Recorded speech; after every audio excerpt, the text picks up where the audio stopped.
ফেউ তার পদ মাচালে। তো হাতি সেতার যাচ্ছে, এবার পেছনে শেয়াল, তারা যদি হুক্কা হুয়া করে। সাংসদ দীপক অধিকারীর পদত্যাগ, ঘাটাল জুড়ে হইচই। তবে সাংসদ পদ থেকে পদত্যাগ নয়, ঘাটালের 3টি প্রতিষ্ঠান থেকে পদত্যাগ করেছেন ঘাটালের সাংসদ দীপক অধিকারী। কিন্তু কেন, হঠাৎ করে কেন পদত্যাগ করলেন ঘাটালের সাংসদ দীপক অধিকারী? এই পদত্যাগকে কেন্দ্র করেই কিন্তু রীতিমতো শোরগোল চলছে সমগ্র রাজনৈতিক মহলে।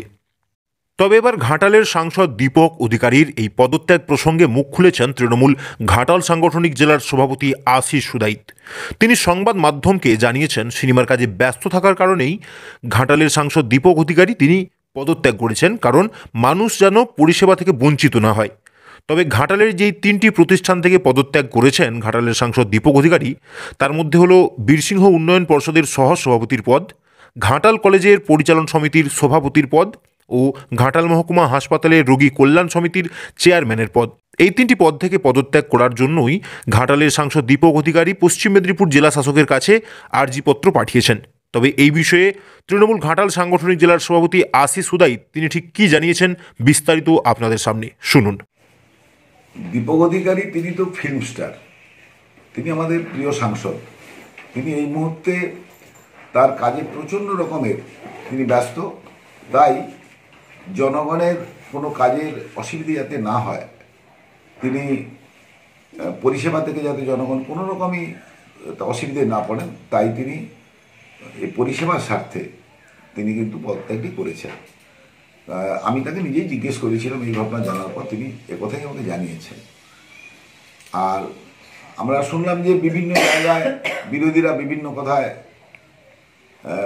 কানভারি করছেন, মানুষের কাছে তৃণমূলের বিরুদ্ধে বলছেন। আমি তাদের উদ্দেশ্যে বলি যে হাতি চলে দুলকি চালে, আর ফেউ তার পদ মাচালে। তো হাতি সেতার যাচ্ছে, এবার পেছনে শেয়াল, তারা যদি হুক্কা হুয়া করে, তাতে হাতিদের কিছু যায় আসে না। আর আমি বলবো যে অনেকটা এরকম বিজেপির অবস্থা।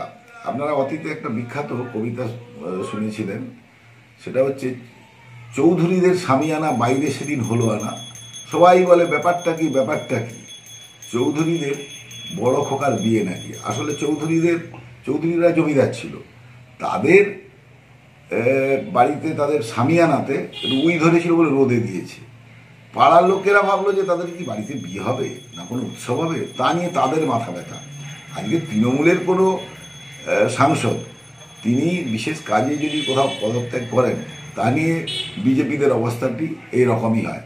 আর সিপিএমরা যে কথা বলছেন, সিপিএমরা তো নো হেয়ার হয়ে গেছে, মানে সাইনবোর্ডটুকুও ছিল ঝড়ে 2021-এ উড়ে গেছে। আর এখন কেউ কেউ দেখছি যে তাদের বিজেপির সঙ্গে, তো বিজেপির তারা দাসত্ব তারা এখনো পর্যন্ত গ্রামেগঞ্জে বহাল রেখেছে, ফলে তাদের কথা নাই বা জানলে।